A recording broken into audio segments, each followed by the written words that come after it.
आर्थिक संकट और शिष्टाचार की रक्षा। युद्धजन्य आर्थिक संकट का सबसे घातक प्रभाव मध्यम वर्ग पर पड़ा। युद्ध और युद्धोत्तर काल में श्रमजीवियों का वेतन पर्याप्त मात्रा में बढ़ गया। कृषक ने अन्न की महंगाई का लाभ उठाया। इस दुर्भाग्यग्रस्त मध्यम वर्ग की आय में वृद्धि नगण्य रही। उसकी साधारण आय में कुछ महंगाई भत्ता जोड़ दिया गया।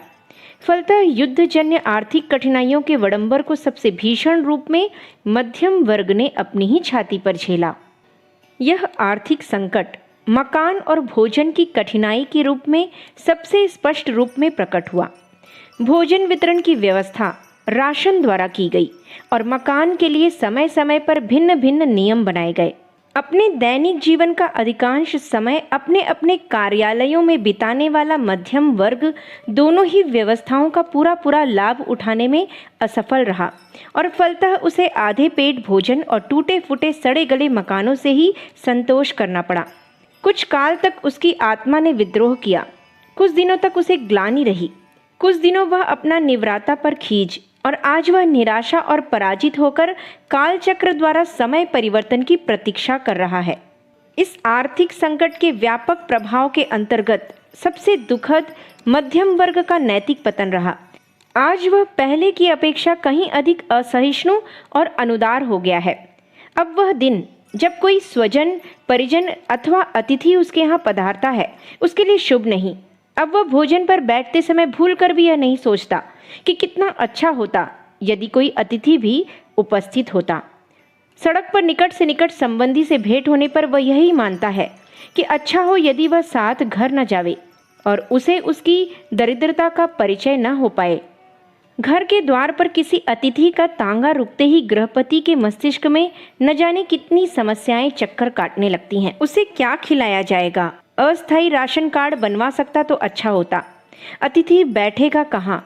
कमरे के अतिरिक्त उसके पास एक छोटा सा बरामदा ही तो है जिस पर उसकी साइकिल अधिकार जमाए रहती है।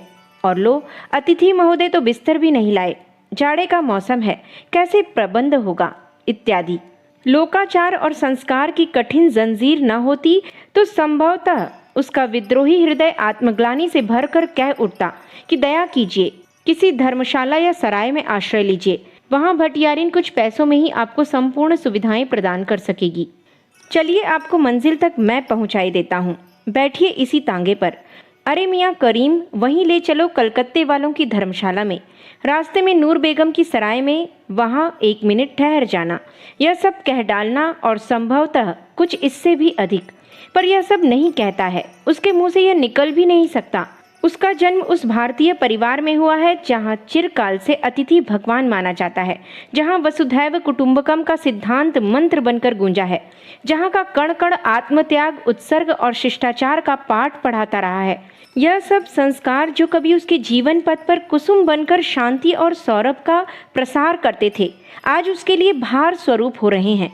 वह उन्हें छोड़ने के लिए व्यग्र है। किसी समय वह उन्हें नहीं छोड़ना चाहता था और वे स्वयं उसके पीछे हाथ धोकर पड़े हुए हैं।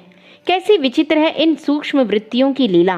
कुछ भी हो, किसी प्रकार शिष्टाचार की रक्षा तो होना ही है, और उसकी रक्षा यदि समाज की सर्वश्रेष्ठ देन मध्यम वर्ग नहीं करेगा तो क्या अनपढ़, श्रमजीवी या विलासी पूंजीपति द्वारा हो सकेगी? विश्व और मानवता को सर्वश्रेष्ठ उपहार मध्यम वर्ग द्वारा ही प्राप्त हुए हैं और यह शिष्टाचार की देन भी उसे इसी वर्ग द्वारा मिलेगी।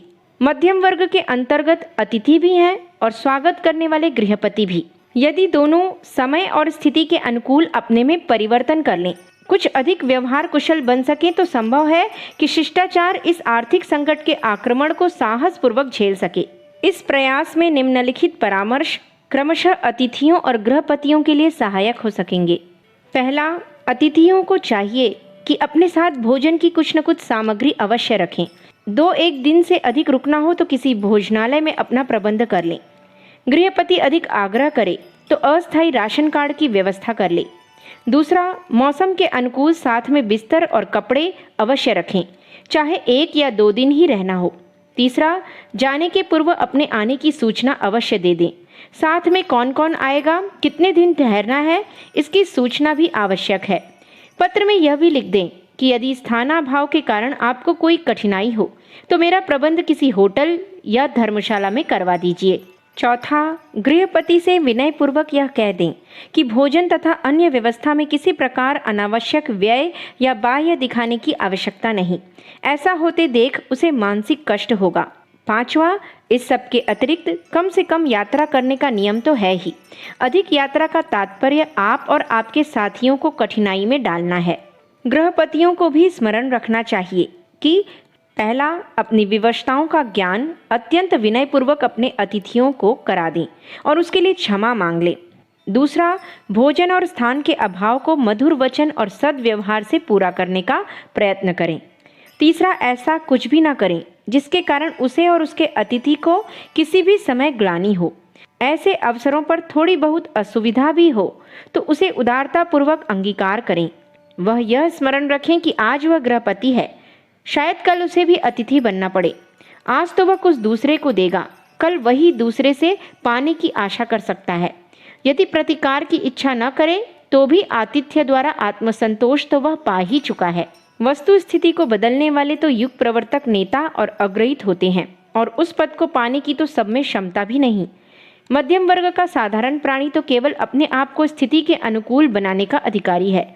जिसमें पात्र बदल देने की शक्ति न हो, उन्हें जलवत तरल होने की क्षमता चाहिए। आज घर घर में शिष्टाचार की रक्षा का प्रश्न दैनिक जीवन का सबसे दुखद भाग बन गया है। पुरुषों की अपेक्षा स्त्रियों के लिए यह अधिक विषम रूप में उपस्थित होता है। उनमें दिखावा अधिक और सहिष्णुता बहुत कम रहती है। उनकी संकुचित बुद्धि तथा असहिष्णुता के कारण बेचारा मध्यम वर्ग का प्राणी कहीं और भी अधिक संकट में पड़ जाता है।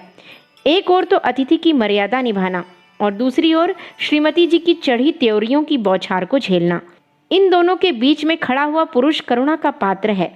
भगवान अतिथि को विवेक और गृहपति को क्षमता दे, जिससे शिष्टाचार की नाव आर्थिक संकट के तूफान में लय न हो जाए। अखंड ज्योति, फरवरी सन 1952, पृष्ठ संख्या 15, 16, 17।